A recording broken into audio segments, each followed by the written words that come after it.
Boker Tov.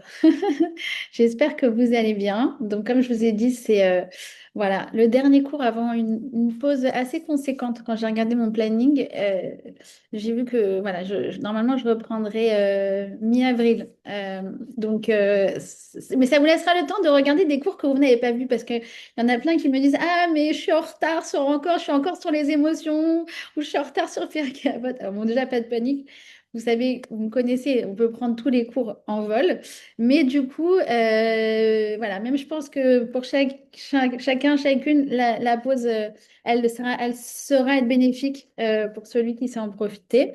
Voilà. Alors, on va faire une nouvelle Mishnah. C'est la Mishnah numéro 3 du premier chapitre. Et est-ce que vous êtes bien accrochés? Vous avez mis vos ceintures? Parce que la semaine dernière, je vous ai fait un cours cadeau. Il était très cool, très détendu. Il y avait plein d'histoires. C'était sympa. Celui-là, eh ben, il va falloir s'accrocher.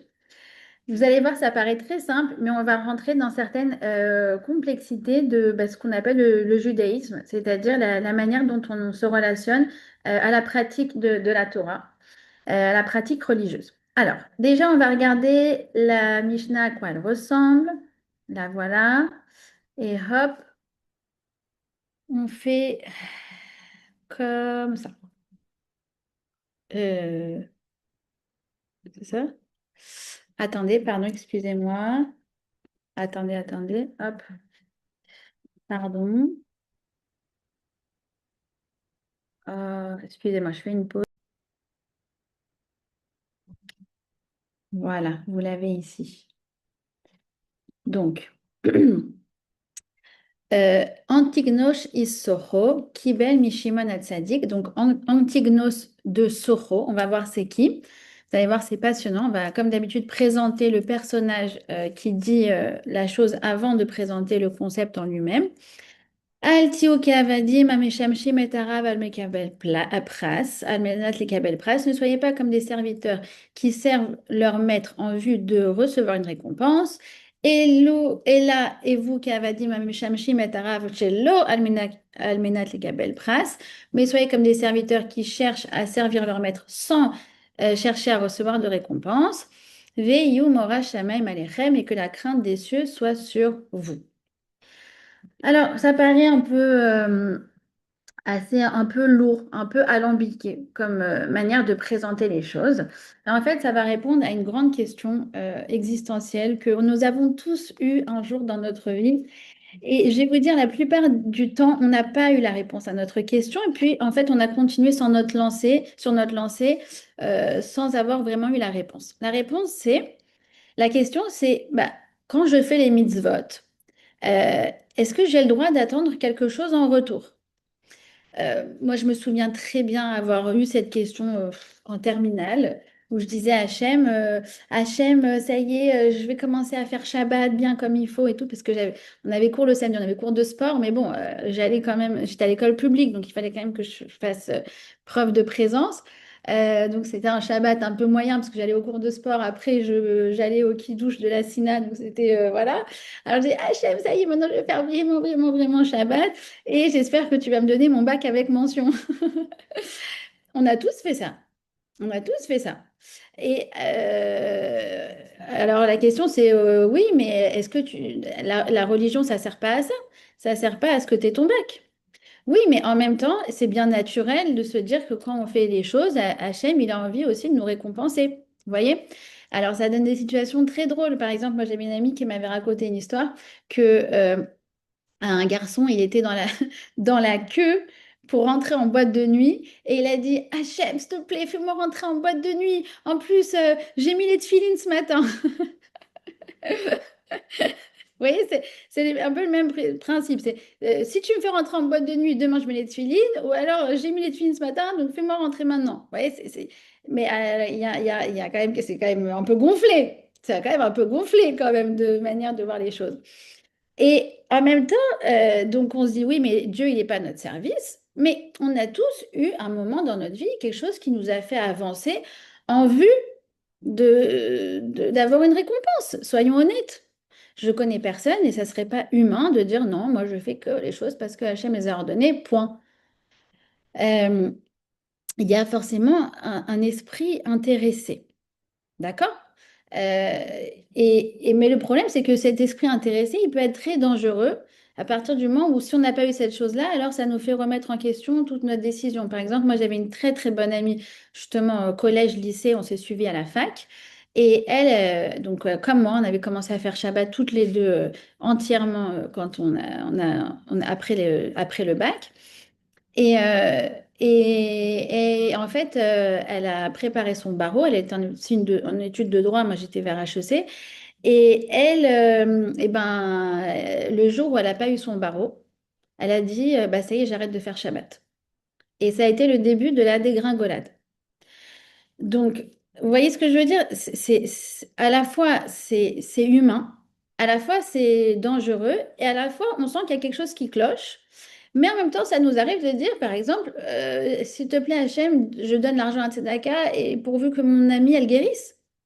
Vous voyez, dans le fond, c'est très juif, ça sonne assez correct de faire ça. Donc, on n'arrive pas à voir, en fait, où est la subtilité. Et cette Mishnah, qui a l'air pourtant assez alambiquée, vous allez voir que, en fait, elle va nous apporter les réponses précises à la manière dont on doit se relationner à la pratique religieuse et à cette envie, parfois légitime, qu'on peut avoir d'être récompensé, de faire la volonté d'Hachem. D'accord? Ça vous va comme programme? Oui? Vous êtes bien réveillés? Ouais. Je vous ai dit, il faut s'accrocher. Alors déjà, donc c'est écrit, ne soyez pas comme un maître, un serviteur qui sert son maître en vue d'avoir une récompense, mais soyez comme un serviteur qui sert son maître pas en vue de recevoir une récompense. C'est un peu lourd comme formulation. Ne soyez pas comme ceci, mais soyez comme cela. D'accord? Ensuite, à la fin, qu'est-ce que ça vient faire? Vehi mora shamem alechem, et que la crainte du ciel soit sur vous. On a l'impression que là, c'est un cheveu dans la soupe. Et enfin, qu'est-ce que ça veut dire Almenat les kabel pras? C'est quoi cette idée de pras? Pras, en général, c'est une rétribution, c'est une récompense. Et souvent, ce qu'on entend dans la Torah, c'est plutôt le mot sachar. On a le droit de servir Hachem en vue d'un sachar. On va expliquer c'est quoi la différence. D'accord? Et vous allez voir, ça va, j'espère, vous répondre à toutes les questions qu'on a déjà eues auquel on est passé à travers parce que finalement on n'a pas eu les réponses et on s'est dit bah c'est pas grave, je vais continuer à avancer, mais on n'a jamais forcément eu la réponse. Alors, déjà, qui est Antignos Ish Soho? Vous voyez que son nom sonne un peu grec. Alors, c'est pas pour rien. À quelle époque il vit? Il vit à l'époque après Purim. Alors, vous savez qu'après Purim, le roi qui a suivi Assuérus s'appelle Darius. Darius, c'est le fils que Assuérus a eu avec Esther. D'accord?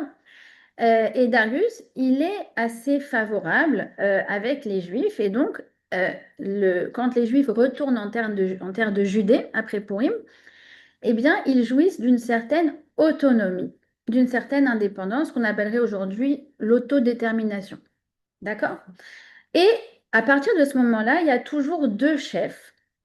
Il y a le chef politique qui va représenter le peuple juif auprès de la nation qui gouverne, donc à ce moment-là, c'est la Perse, et le chef religieux. Qui est le chef politique à cette époque-là? C'est Zérubbabel. Zérubbabel, le fils de Shaltiel, qui descend du roi David, qui est, si vous voulez, le dirigeant politique. Et il y a Ezra.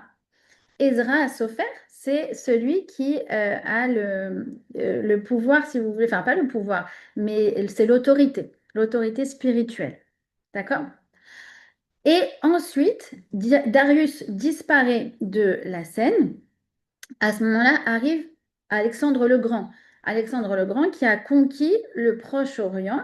Et là, les Juifs ne se soumettent plus à l'Empire perse, comme ça a été le cas pendant Purim et dans les à peu près 50 ans après Purim.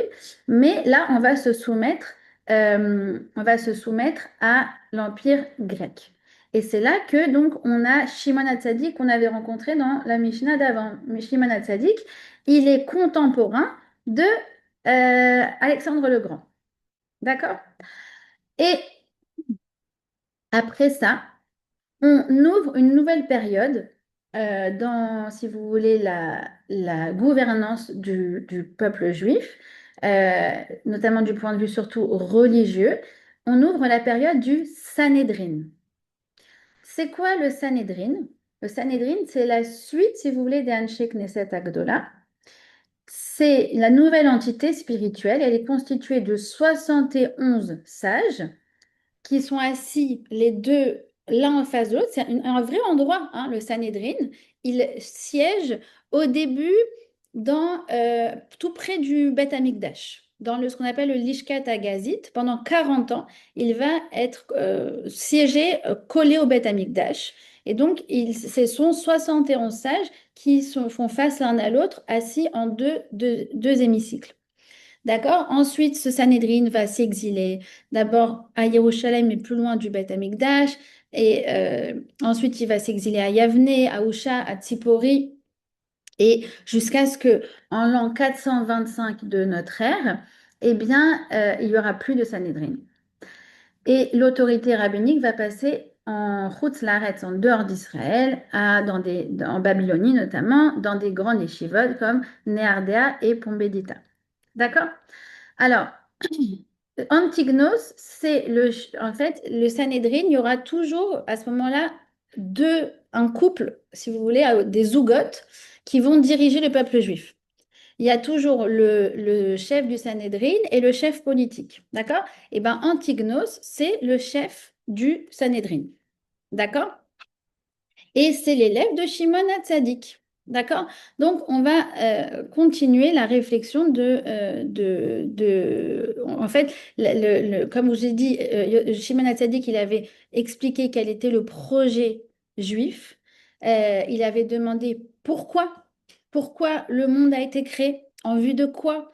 Eh bien, en vue qu'on fasse du chesed, en vue qu'on fasse les mitzvot et en vue qu'on pratique donc l'étude, le limud à Torah. Ça, c'est la raison d'être du monde. Ça, c'est Shimon HaTzadik. Antignos, il arrive et maintenant qu'on a compris c'est quoi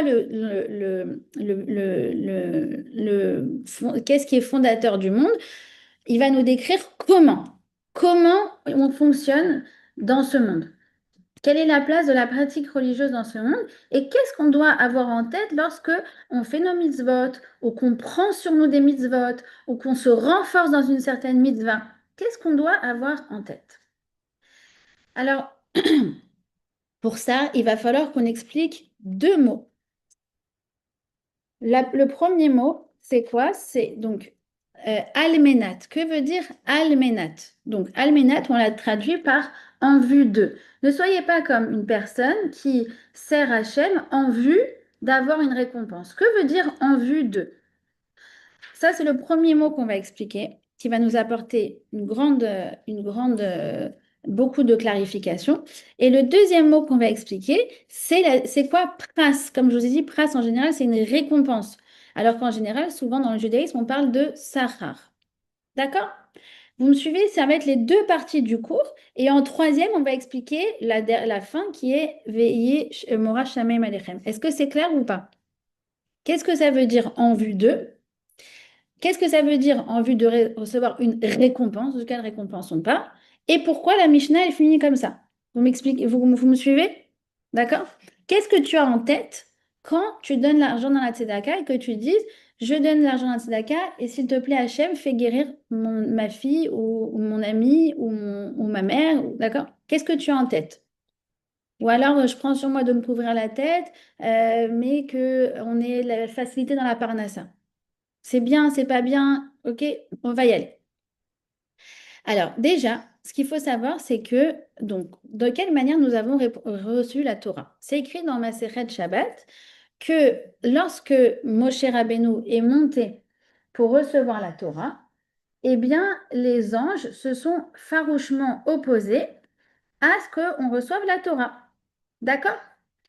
Et le Midrash dit que Dieu a transformé le visage de Moshe en Abraham et que les anges ont dit, ah, désolé, désolé, désolé, Ah, c'est bon, vous pouvez recevoir la Torah. De quoi on parle? C'est quoi cette histoire? Alors en fait, pourquoi les anges se sont opposés à ce qu'on reçoive la Torah? Pourquoi il y a cette opposition? Pourquoi il y a cette discussion? Pourquoi ils s'en mêlent, j'ai envie de dire? Eh bien, le Rav Friedlander explique que c'est parce que bah, les anges disent, mais je comprends pas, il y a un homme sur Terre qui va se poser la question le matin, est-ce que je mets les tefilines ou pas? Oui ou non? Est-ce que ce matin, je m'habite sniout ou pas? Oui ou non? Mais enfin, Hachem, c'est la pire insulte pour ton kavod. Bien sûr qu'en fait, on doit faire les mitzvot sans même se poser les questions. C'est quoi cette Torah que tu leur donnes, où tu leur donnes carrément le choix de faire ta volonté ou non? Mais ça va pas. Entre guillemets, Hachem, t'es tombé sur la tête. Et Moshe va leur répondre que, en fait, si vous voulez, bah, du fait qu'on a un libre arbitre, c'est au contraire très flatteur pour Hachem, parce que si j'ai le choix de me lever ou non pour mettre les tefilines, et qu'à la fin je dis, allez, je me lève et je mets les tefilines, mais c'est vachement plus un éloge, ça fait beaucoup plus de kiddush Hachem, c'est beaucoup plus flatteur pour Hachem que si, en fait, bah, j'ai pas le choix. Vous me suivez? Oui? Et donc, c'est comme ce qu'ils disent dans le Figaro, sans la liberté de blâmer, il n'y est point d'éloge flatteur. C'est le même principe. C'est-à-dire qu'en fait, c'est vrai que on a le choix, oui ou non, de faire la Torah, et que par rapport aux anges, bah, notre service, il est absolument imparfait parce qu'on ne fait pas les choses super bien, parce qu'on est parfois très intéressé à avoir quelque chose en retour, parce que des fois ça nous saoule, parce que des fois on traîne le pied. Mais justement, du fait que c'est difficile, du fait qu'on a le choix, qu'on a le libre arbitre, alors nous, on est créateur de la gloire divine sur terre. D'accord? Les anges, c'est magnifique. Eux, ils louent la gloire d'Hachem, mais nous, on est créateur de la gloire d'Hachem. D'accord? Tu me déranges. Je ne peux pas. Là, je ne peux pas, chérie. Mais là, je ne peux pas, chérie. Anilo et Cholar, donc, voilà, vous avez compris, donc ça, c'est la première discussion. Alors, vous allez me dire, mais alors pourquoi ils ont montré le visage de Abraham? Quel rapport? Eh bien, parce que les anges, à ce moment-là, se sont, entre guillemets, souvenus que Abraham est celui qui leur avait donné à manger dans le désert. Vous savez qu'il y avait trois anges qui sont venus dans le désert, qui étaient déguisés en bédouins, et Abraham leur a servi à manger. D'accord? Alors, pourquoi à ce moment-là, ils se sont calmés? Parce que la discussion des anges, c'est oui, mais attends, si les hommes, ils font les choses de manière intéressée, alors en quoi c'est bien? Et Dieu leur montre Abraham et leur dit, mais vous n'avez pas honte. Lorsque vous étiez dans le désert, cet homme, Abraham, il vous a servi à manger. Est-ce qu'il était intéressé? Est-ce qu'il avait un profit à tirer quelconque? Alors à ce moment-là, les anges se calment. Et ils disent, waouh, cet homme, Abraham, et ses enfants seront capables de faire des actes 100% purs, 100% désintéressés. D'accord? Donc, si vous voulez, ça, c'est la base. Ce qu'on attend, évidemment, normalement, c'est on dise à Hachem, Hachem, je fais cette mitzvah parce que je t'aime. Point. Ça, c'est la base. Maintenant, le Maharal, il vient et il dit, c'est vrai. Mais quelqu'un vient, et c'est écrit dans la Gemara comme ça, si quelqu'un vient et dit, je donne de l'argent à la tzedaka, bishvil, bishvil, ça veut dire en hébreu, afin que, à ben sheli chie, que mon fils vive. Donc il s'agit de quelqu'un qui a un enfant qui est très malade, et il met une pièce dans la tzedaka, et il dit, je donne la pièce, et je le fais afin que mon fils vive. Eh bien, le Maharal dit que sa tzedaka, elle est 100% au top et que lui, il s'appelle Tzadik Gamour. Tzadik Gamour, c'est-à-dire qu'il est un tzadik au top. Alors, on dit, Ok, mais alors justement, là, c'est bizarre parce qu'on a dit que le but, c'est de faire sans rien attendre en retour, de manière 100% désintéressée. Et là, pourtant, quand on fait ça, eh ben, on nous dit qu'il est tzaddik et que sa mitzvah, elle n'a pas du tout été altérée par le fait qu'il a demandé quelque chose en retour. Alors, vous allez voir, en fait, c'est très, très simple. On va comprendre ça ensemble. Je vous ai dit ce matin, il faut être accroché, hein. J'espère que vous êtes bien réveillés. C'est bien, après, quand vous aurez une petite pause de quelques semaines, ça va vous faire digérer tout ça. Mais moi, ce n'était pas du tout des concepts qui étaient faciles à appréhender et après à retranscrire. Donc, j'espère vraiment que ça va être simple. OK, alors la réponse, elle est comme ça. Il y a, donc, dans le traité Avodah-Zarah, on nous explique que dans les temps futurs, Hachem, il va rassembler les nations et il va dire qui aura une part dans la Torah, d'accord? Qui aura une récompense dans le monde à venir, d'accord? Et Rome, c'est-à-dire l'Occident, va arriver et va dire, moi, nous, les Occidentaux, nous aurons une part dans le monde futur.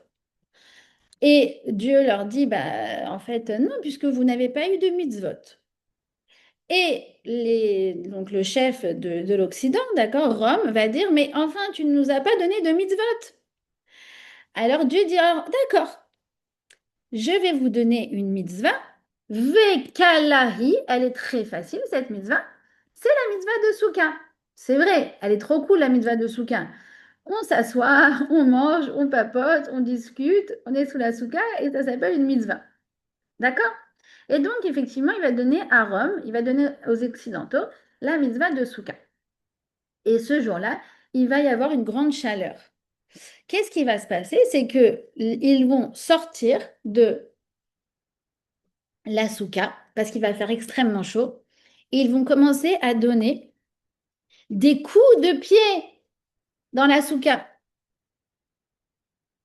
Et là, à ce moment-là, Dieu va dire, désolé, mais vous avez échoué, vous avez raté le test.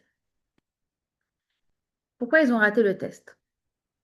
Ben, en fait, nous, les Juifs, si ça nous arrive, qu'on est sous la souka, on veut passer un bon moment.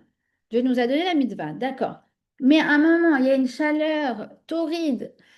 Je ne sais plus comment on appelle ça en français, un khamsin, je ne sais plus comment on dit le mot. Euh, une chaleur, quelque chose de très, très, très, très, très chaud, d'accord? Eh bien, qu'est-ce qu'on va faire? On va aussi sortir de la souka. Honnêtement, on va sortir. Par contre, qu'est-ce qu'on ne fera pas? Donner des coups de pied dedans. On va même rentrer chez nous et on sera certes dans la clim, mais on va être dégoûté de ne pas faire la souka. Vous êtes d'accord? Ouais. Une canicule, merci Sophie, la canicule. J'en oublie mon français.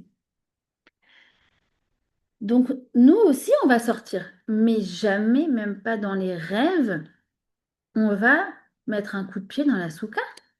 Au contraire, on va être triste de ne pas pouvoir faire la mitzvah de souka. Et en fait, qu'est-ce qu'on dit, nous les Juifs? On dit, nous, Hachem, on fait les choses parce que tu nous demandes de les faire. Et ce qui est extraordinaire, c'est que quand on fait les mitzvot, eh ben, à chaque fois, c'est une nouvelle occasion de créer une connexion avec toi.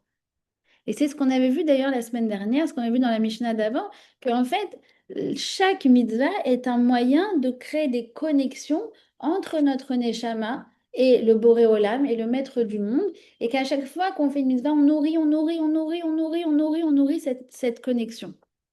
Mais en revanche, les non-juifs, eh bien, qu'est-ce qu'ils veulent? Ils veulent juste la récompense. S'il n'y a pas de récompense, ils cassent le truc. Ah ben, je peux pas faire souka, donc j'aurai pas de récompense. Donc, qu'est-ce qu'elle nous sert à quoi cette souka? J'ai qu'à la casser. Je lui donne un coup de pied dedans. Le Ben Ishraï donne un machal. Il dit que c'est comme une personne qui voit son ami qui est en train de se noyer. Maintenant, cet ami, c'est un juge. C'est un juge très important. Et l'ami vient à sa rescousse et il le sauve. Il le sauve. Et il lui dit, bon, je t'ai sauvé. Si un jour je dois venir dans ton tribunal, tu te souviendras que je t'ai sauvé quand même. Alors le juge lui dit, je suis désolée, mais tu sais, moi j'ai été destitué, je ne suis plus juge. Alors l'autre, il le laisse tomber, il le laisse se noyer. Ça ressemble exactement à ça. Ça veut dire qu'en fait, tu n'es pas intéressé par l'amitié avec cet homme. Tu es juste intéressé par ce qu'il vient t'apporter. Et donc, c'est ça, Al Menat Lekabel Pras. Al Menat Lekabel Pras, c'est en fait de dire, bah, si en fait je peux faire la mitzvah et donc j'aurai une récompense, ça va, ça me va. Mais si je me rends compte qu'en fait j'aurai pas la récompense, je suis plus intéressée par la mitzvah. D'accord? Alors que nous, quand on sert Hachem, c'est avant tout parce qu'on a envie de cette connexion profonde. Et on se dit, mais merci Hachem de nous avoir donné toutes ces mitzvot. Merci de m'avoir donné, par exemple, la mitzvah de la Shonara, de faire attention à ma parole. Parce que je sais que grâce à toi, je suis quelqu'un digne de confiance. Et qu'à chaque fois que je prononce des paroles et que je fais attention à ce que j'ai le droit de dire, pas dire, ça s'appelle mitzvah, mitzvah, mitzvah, mitzvah, mitzvah, mitzvah. D'accord?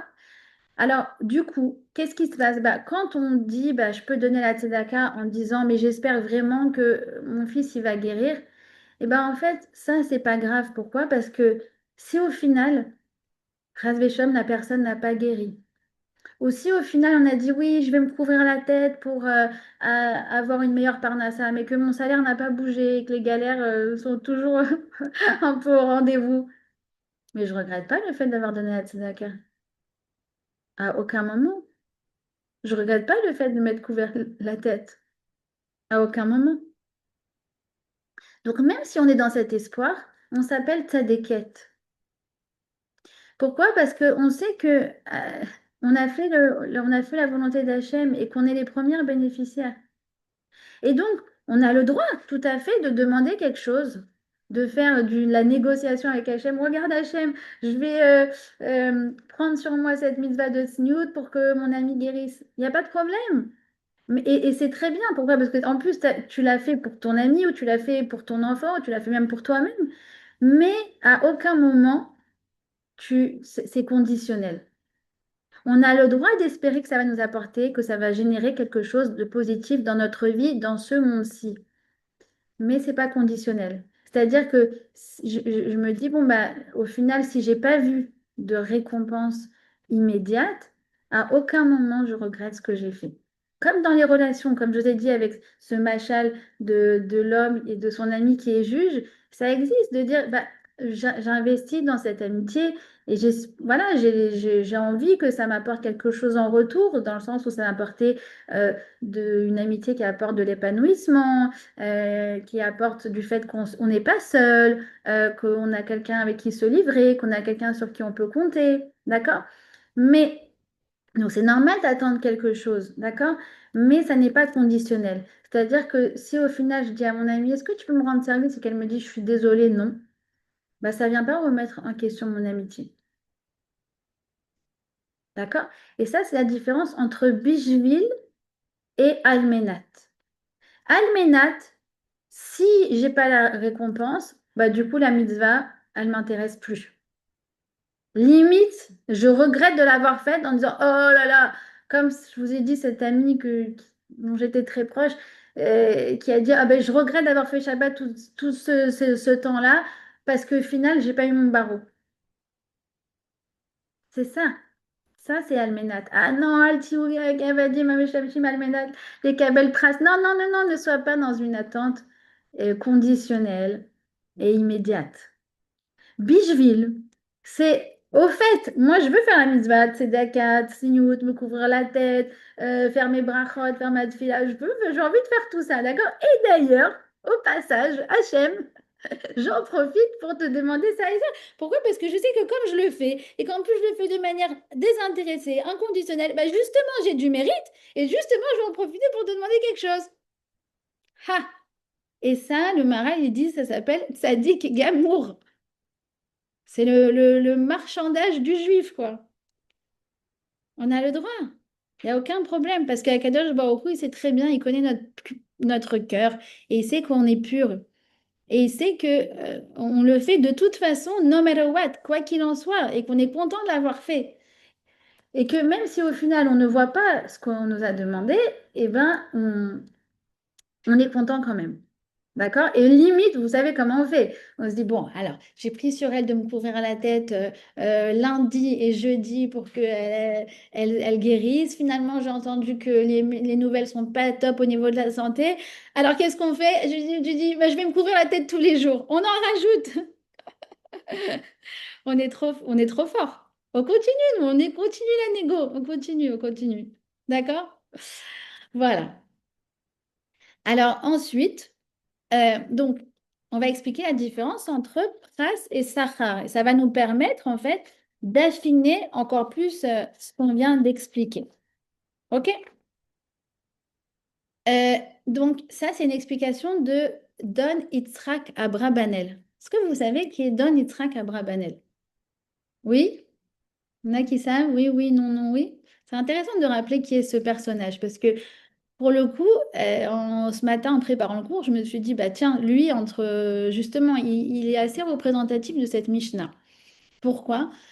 Parce que donc Don Yitzhak Abrabanel, il a vécu en Espagne à l'époque de Isabelle la catholique. Et je ne sais pas si vous savez, donc Isabelle la catholique a cherché à faire la Reconquista. La Reconquista, c'est quoi? C'est que il y avait ce qu'on appelle les Maures, M-A-U-R-E, ou les Sarrasins, si vous voulez, qui avaient conquis toute la péninsule ibérique. D'accord? Et elle a été motivée à reconquérir ce qui était à la base de l'Empire espagnol. D'accord? Et donc, avec Ferdinand, ils ont fait la Reconquista. Et grâce à qui ils ont pu faire la Reconquista? Bah, grâce à leur ministre des Finances qui s'appelle Don Abrabanel. Donc, nous, c'est un grand sage. Il a écrit des commentaires sur le Sefer Yoshua, sur le Sefer Shoftim, sur Shmuel. Il y a plein de piroshim de Don Abrabanel. Et en à peine quelques... Alors, et qu'est-ce qu'il leur a donné comme conseil? Il leur a dit d'augmenter les impôts afin de financer la Reconquista. Et effectivement, il va mettre en place, comme Yosef Hatzadik avec Pharaon, la même chose, tout un système pour qu'ils puissent financer leurs armées. Et c'est grâce à cela qu'effectivement, ils ont réussi à reconquérir toute la péninsule ibérique. D'accord? Sauf que qu'est-ce qui se passe juste après? Mais la même année, 3 mois après, je crois, après la Reconquista, le décret d'expulsion des Juifs d'Espagne. Et Abrabanel, il va se battre bec et ongle pour qu'ils annulent. Et vous connaissez la fin de l'histoire. Ils abrogeront jamais leur décret et que le 9 avril de l'an 1492, eh bien, les Juifs ont été expulsés. Alors, ils lui ont proposé de rester en tant que Juifs et d'avoir même encore 9 hommes qui resteraient en tant que Juifs afin qu'il ait son minyan. Mais il a dit non, il est parti s'exiler.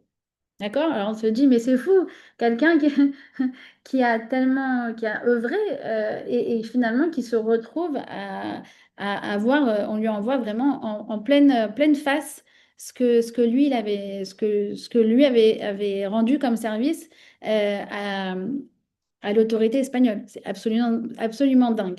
En tout cas, il explique comme ça. Il dit que pras et sahar, c'est pas la même chose. Pras, comme je vous ai dit, c'est une récompense immédiate. Et sahar, d'accord? Donc ça, on te dit, ah non, non, non, n'attends pas la récompense immédiate, hein. D'accord? Souviens-toi, parce que si ta pratique religieuse, elle est conditionnée par ça, bah finalement, dès que tu n'auras pas ce que tu veux, eh ben, tu vas tout envoyer balader d'un revers de main et ça s'appelle pas du judaïsme, ça s'appelle pas de la Torah. D'accord? Par contre, sahar, oui. C'est quoi sahar? Eh bien, sahar, déjà, premièrement, c'est le monde à venir. Sur ça, nous avons une garantie à 100% que chaque chose que l'on fait dans ce monde aura une récompense dans le monde futur. D'accord? Et sur ça, on a une garantie de la Torah. OK? Maintenant, le truc, c'est que on se dit, mais oui, mais on peut pas avoir aussi un peu, tout petit peu, genre, tu vois, d'accord, tu nous gardes pour le monde futur, mais nous, on fait quelque chose et du coup, on voit direct que voilà, ça porte ses fruits, quoi. Alors, le Chafetz Chaim, il explique comme ça. Il dit, que, en fait, on ne se rend pas compte quel est le salaire de chaque mitzvah. Le salaire d'une mitzvah, c'est quelque chose d'absolument infini. Il dit que euh, tout, si vous prenez le monde depuis qu'il a été créé, d'accord? C'est-à-dire 5786 ans, et que vous prenez l'intégralité de tous les humains que cette terre a portés, et que vous prenez tous les moments de bonheur que tous ces gens ont vécu dans leur vie, et que vous les additionnez. Vous imaginez 5786 années de bonheur fois je ne sais pas combien de milliards d'êtres humains sur Terre. Vous prenez tous les moments de gens qui ont gagné l'auto, de gens qui ont eu un enfant, de gens qui ont eu des bonnes nouvelles, de gens qui ont eu des bonheurs incroyables. Et ben vous additionnez tout ça et ça ne vaut pas un instant de bonheur dans le Olam Haba. Il explique comme ça le Chafetz Chaim. Il dit, imagine que un père, il donne à son fils un chèque de 1 milliard de dollars. Voilà, cadeau de Bill Gates à son fils. Alors l'enfant, il est très content. Alors qu'est-ce qu'il fait? Il descend et il va à la boulangerie d'en bas et lui dit, Monsieur, je peux avoir une sucette? Et il lui donne le chèque d'1 milliard de dollars. Alors le vendeur lui dit, mais avec ton chèque, tu peux rien acheter chez moi. Tu peux acheter, à la limite, tu peux acheter une entreprise, une industrie, mais tu peux pas acheter une sucette. Ça veut dire ton chèque, il est proportionnellement beaucoup trop gros par rapport à ce que tu peux acheter chez moi. Alors en fait, le Chafetz Chaim explique que c'est pareil. C'est que dans ce monde, tout ce qu'on a comme salaire, c'est tellement énorme que du coup, on ne peut pas troquer contre un plaisir dans ce monde. Et même pour nous, ça ne vaudrait pas le coup. Par contre, qu'est-ce qu'on peut, oui, demander? Qu'est-ce qu'on peut, oui, demander? On peut demander un sachar dans le sens, j'aimerais ici, s'il te plaît, Hachem, avoir ce que j'appellerais des meilleures conditions de travail. C'est quoi des meilleures conditions de travail? Ah, tu sais, Hachem, j'aimerais vraiment pouvoir organiser des cours de Torah chez moi. Ah, j'aimerais un salon plus grand. Tu vois, ça serait mieux, inviter du monde, voilà, que ça soit large. Ah, tu sais, Hachem, j'aimerais tellement pouvoir donner plus à la tzedaka. Alors, du coup, moi, je veux donner plus. Alors, augmente-moi, que je puisse donner encore plus. Ça s'appelle des conditions de travail.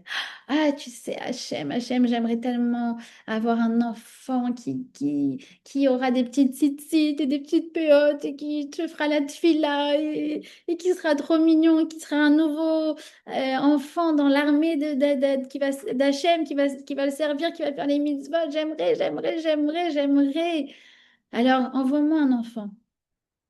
Hachem. euh, Comment je peux ce matin me lever et je suis crevée. J'aimerais tellement faire plus de mitzvot et puis aller voir cette personne-là à l'hôpital. Mais je suis trop fatiguée. Fais en sorte que je sois en forme.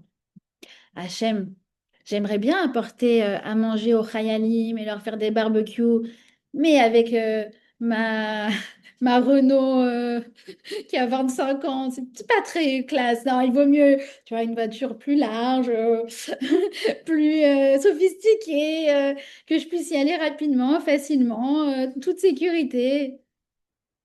Ça s'appelle les conditions de travail. C'est ça la vraie négociation qu'on fait avec Hachem. Tu dis, mais si j'ai des plus... Tu sais, Hachem, si j'ai des petits moyens, je pourrais pas te servir comme il faut. Mais si j'ai des moyens à la hauteur, alors là, Hachem, on va faire une équipe de choc, toi et moi. Une équipe de choc, exactement comme Hannah dans la Tchila. C'est ce qu'elle lui dit, Hachem. Elle lui dit, regarde, tu m'as donné de l'amour à donner, mais donne-moi un enfant sur qui déverser mon amour. Donne-moi un enfant que je pourrais allaiter. Elle lui dit, la négociation du juif, c'est ça la vraie négociation. Vous avez compris? Et sur ça, oui. Sur ça, on a encore une fois, on a une garantie que plus on sera digne de confiance dans ce monde, c'est comme par rapport au Maaser. Akadosh Baruch Hu, il nous donne cette garanti de manière explicite où c'est écrit, testez-moi, testez-moi par rapport à la tzedaka. Vous verrez, je m'engage, je me porte garant que plus vous donnerez à la tzedaka, plus vous aurez encore de quoi en reverser.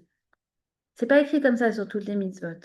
Sur la mitzvah de la tzedaka, sur la mitzvah du maaser, alors Akadosh Baruch Hu se porte garant. D'ailleurs, maaser, c'est écrit maashir, c'est la même lettre que enrichi. Pourquoi? Parce que plus on donne du maaser, plus Akadosh Baruch Hu se porte garant qui va nous augmenter la richesse. Il va nous augmenter la richesse. Et c'est tout le principe de la tfila. Qu'est-ce qu'on demande dans la tfila? Dans la tfila, on demande la bonne santé, on demande l'opulence, on demande la famille, on demande que tout aille bien, on demande le shalom, on demande la sérénité d'esprit. On dit, mais attends, Hachem, si je suis, chas shalom, endettée, prise de tête, machin, je ne vais pas pouvoir te servir comme il faut. Fais que je sois tranquille dans ma tête pour te servir de la meilleure manière qu'il faut. C'est ça ce qu'on demande à Hachem. Et sur ça, encore une fois, ça s'appelle tzadéket. D'accord? Donc, déjà, je vous résume ce qu'on vient de dire. Et ensuite, on expliquera juste la troisième partie. Donc, la première, c'est quoi? C'est qu'est-ce qui n'est pas bon? C'est de conditionner euh, ma mitzvah à la récompense. Ah, Hachem, je fais Shabbat, mais tu me fais avoir le barreau. Ah, t'as pas eu le barreau. Non seulement tu arrêtes de faire le Shabbat, mais en plus, tu regrettes toutes les fois où tu as fait Shabbat. Non, c'est pas bon.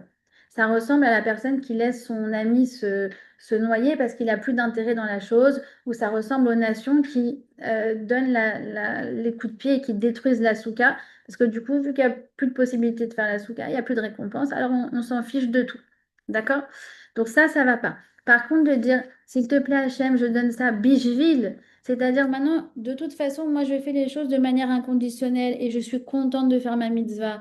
Et je la fais parce que je t'aime. Et je te remercie, Hachem, de me donner tellement de mitzvot qui sont bonnes pour moi et de me donner des moyens de les faire. Alors, à ce moment-là, j'en profite pour dire, eh ben, justement, puisque je suis dans cette position de faire une mitzvah 100% Leshem Shamaïm, j'en profite pour te demander que mon amie tombe enceinte. Et c'est Besséder Gamour, c'est Tov. C'est Tov, parce que Hachem, il aime ça. Il aime ça. Il aime qu'on lui demande. Et surtout quand on lui demande, il dit, En on milvado, il n'y a rien en dehors de toi. Il n'y a pas les médecins, il n'y a pas les traitements, il y a que toi, Hachem. Et ça s'appelle tzadéket gamour.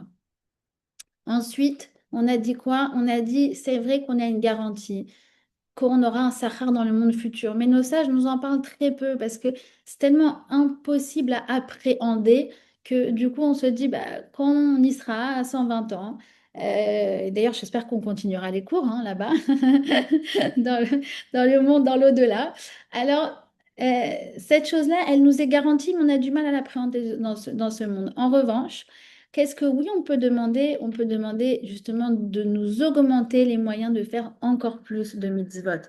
Et Hachem, il aime ça. Comme je vous ai dit, comme la prière de Hannah, où on négocie, on dit, regarde Hachem, si tu me donnes plus, moi je pourrais encore faire plus et faire encore mieux. Et sur ça, effectivement, donc, Akadosh Baruch Hu se porte garant de nous donner entre guillemets, les conditions de travail qui correspondent à la volonté et la ferveur qu'on met dans les choses.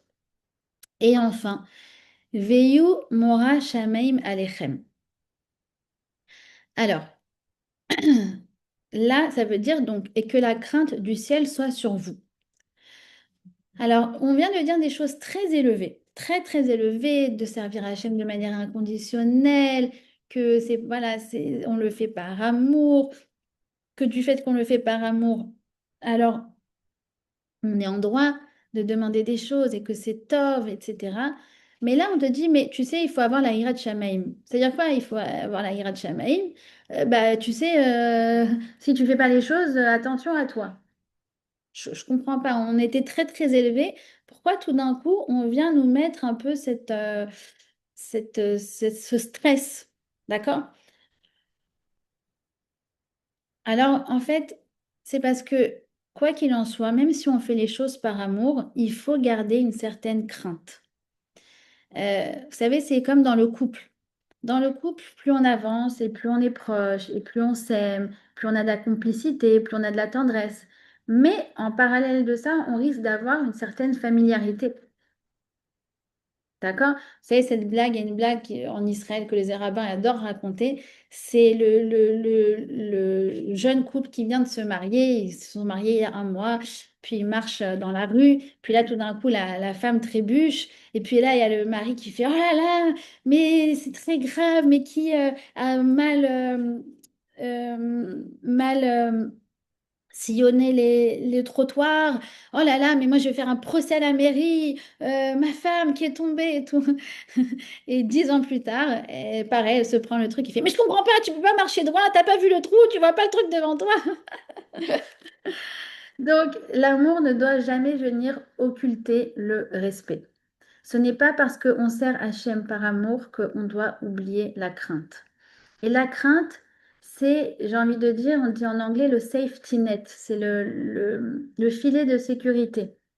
Pourquoi? Parce qu'il y a des fois où j'ai envie de me lever et de faire ma tefila et j'ai mon cœur qui est rempli d'amour pour Hachem. Il y a des matins où j'ai envie de dire la rama. Ça me saoule de faire la tefila, je suis à la bourre, j'ai pas la force, je suis fatiguée. En plus de ça, j'ai été déçue dernièrement. En plus de ça, j'ai pris sur moi telle et telle chose et j'ai vu que ça n'a pas apporté. Alors, je regrette pas ce que j'ai fait, mais quand même, je suis démotivée. Alors là, ce qui va te servir pour servir, ce qui va t'aider à servir Hachem, laisse tomber, c'est pas l'amour. Il est pas au 100% au rendez-vous ce matin et c'est baissé d'air. Ça va, c'est normal. C'est normal de ne pas être tous les jours folle amoureuse de ton mari, c'est normal. C'est normal tous les jours de ne pas être en mode ferveur avec Hachem. Enfin, peut-être vous, peut-être les tzadékotes de ce Zoom. En tout cas, moi, il y a des matins où c'est pas là.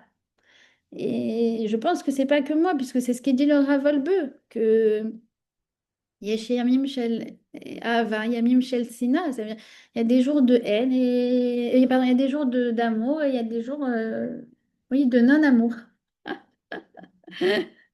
Alors à ce moment-là, c'est Vehi Mora Shamaim Alechem. C'est-à-dire que à ce moment-là, souviens-toi que tu dois faire les choses, même si t'es pas avec plein de ferveur, d'amour, eh ben, fais les choses quand même, simplement parce que Hachem, il est là, il te regarde et il t'attend. Il t'attend. Et parfois, c'est bien d'imaginer que Hachem est vraiment là. Et vous savez, c'est comme une fois, il y avait le Rav Levi Yitzhak de Berditchev qui était avec son cocher. Et le cocher, il est descendu, il a fait une pause, il a été prendre d'un champ, d'un inconnu, il a pris la paille et il l'a donnée à ses animaux. Et le rabbi Yitzhak de Bernchef dit, fais attention, on te voit, on te voit, on te voit. Alors il revient comme ça, il fait, oh là là, on m'a vu. Il dit, ah, le maître du champ, il m'a vu, il m'a dit, non, il a dit, pas le maître du champ, Hachem. Hachem, il t'a vu. Alors, il y a des fois comme ça. Et comme je vous ai dit, c'est Hachem qui orchestre tout ça, qui fait qu'il y a des matins, on n'arrive pas à se lever. Pourquoi? Parce que si on n'a pas ce Yetzer Hara, si on n'a pas cet adversaire, alors il n'y a pas, il y a pas de combat.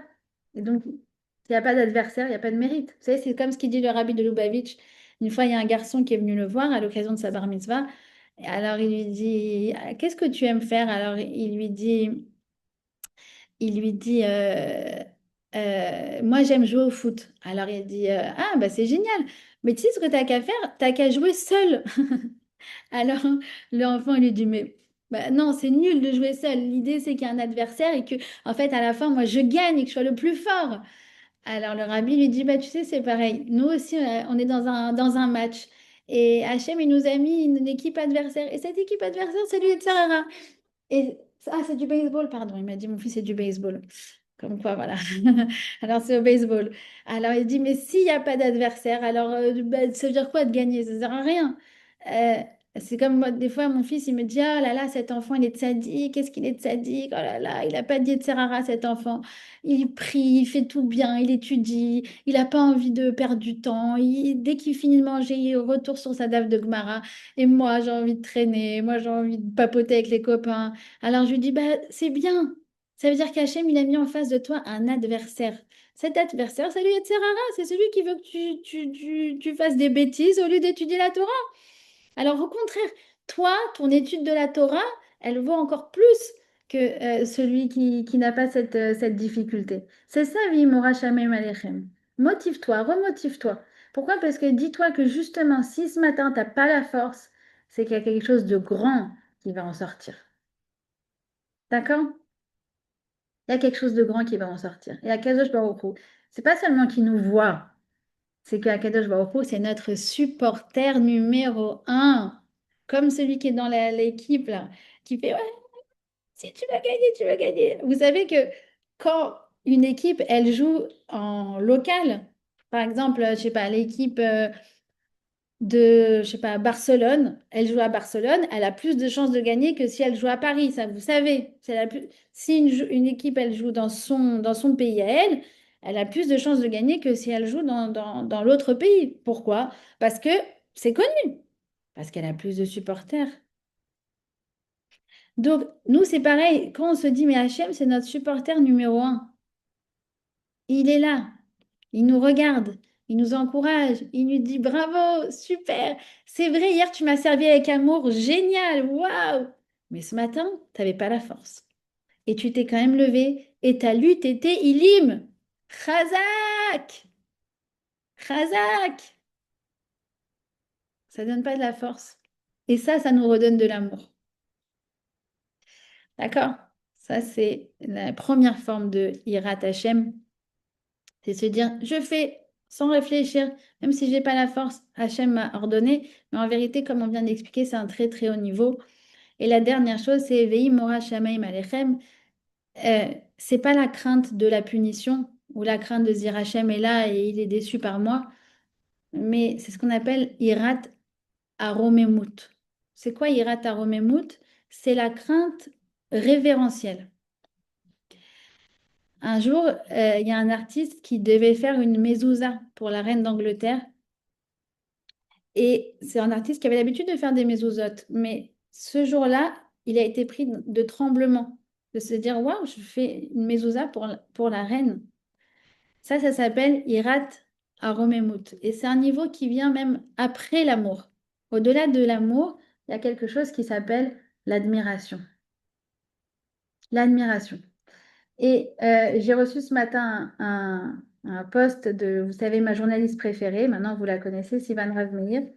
Et j'ai adoré parce que j'ai trouvé que c'était vraiment ça qu'elle décrivait, la Hirat Aromemut. Elle a parlé donc d'un monsieur qui s'appelle Asher Ayoun, qui était le chef du cabinet du Premier ministre et qui est décédé cette nuit, soudainement.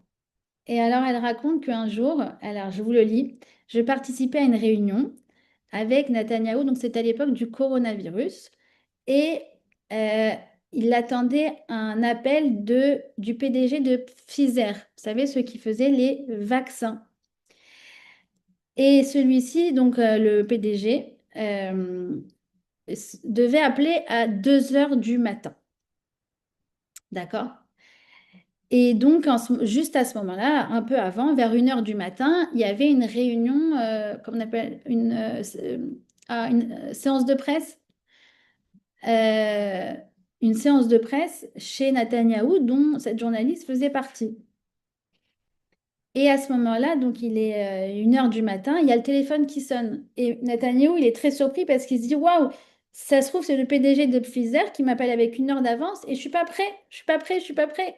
Alors il appelle le chef, il appelle son chef de cabinet, Asher, Asher Ayoun. Alors il appelle Asher, Asher, Asher, genre Netanyahou en panique. Ouh, Asher, Asher, personne ne répond. Et finalement, donc, Netanyahou est très ébranlé, il répond, mais finalement, c'était effectivement pas le PDG de Pfizer. Quelques minutes plus tard, il y a la tête de HR qui est apparue. dans l'embrasure de la porte et il lui a dit, excusez-moi, monsieur le Premier ministre, j'étais en train de faire la tfila de Harvit. Et tout le monde a souri.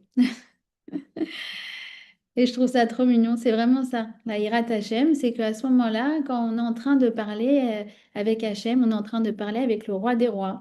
Et même à ce moment-là, Netanyahou, qui est en instant de crise et qui est en panique et qui a absolument besoin de son chef de cabinet, à ce moment-là, le chef de cabinet dit, bah non, moi je suis en rendez-vous plus important, je suis en train de faire la Tfilat Arvit, je suis en train de parler avec le maître du monde, Birvodo Veatzmo, en personne. Voilà. Et j'ai trouvé que c'était une belle façon de conclure sur cette Hirat Aromemut.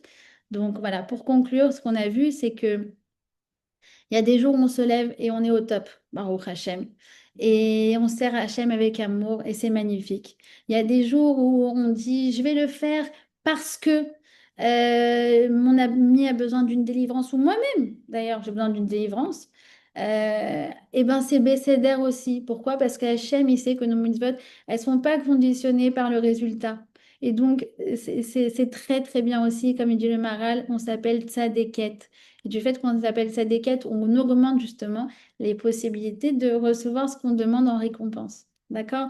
Ensuite, on a expliqué qu'il y a Sahar dans le Olam Abba, ça c'est waouh, on ne peut même pas l'appréhender dans ce monde, et ça c'est une garantie.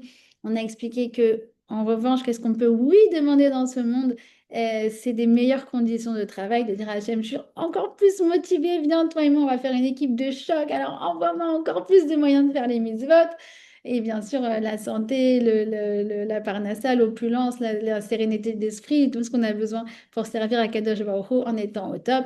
Que même s'il y a des jours où on n'arrive pas à se lever, et ben en fait, il faut voir ça d'un autre angle. Se dire, oui, Hachem me voit, mais c'est pas qu'il me voit en mode attention à toi si tu fais pas ça. Il nous voit en mode supporter. Vas-y, t'es en train de te battre contre ta flemme, contre ton Yetzirara qui te dit, vas-y, va te recoucher et ne fais rien. Et donc à ce moment-là, même si entre guillemets la tefila elle était plus courte, elle était moins avec moins de ferveur, et ben en fait aux yeux d'Akadosh Baruch Hu, elle était encore plus belle. Et enfin, on a expliqué cette idée de Hirat Aromemut, c'est en fait une autre façon de voir la ira, de voir la crainte, c'est qu'en fait c'est un niveau au-dessus même de l'amour, où en fait là c'est carrément l'extase, l'admiration la plus suprême de se dire waouh, je suis en présence du maître du monde, comme je suis honorée d'être dans cette situation. Et voilà, merci Hachem. Merci à vous. Je vous souhaite du coup un bon dimanche, une bonne fête de Purim. Du coup, bonne fête de Pessah. Comme je vous l'ai dit, je vais prendre normalement 5 6 semaines de pause, en tout cas par rapport à ce séminaire. Mais voilà, si Dieu veut, ce sera pour se retrouver encore en meilleure forme. Voilà.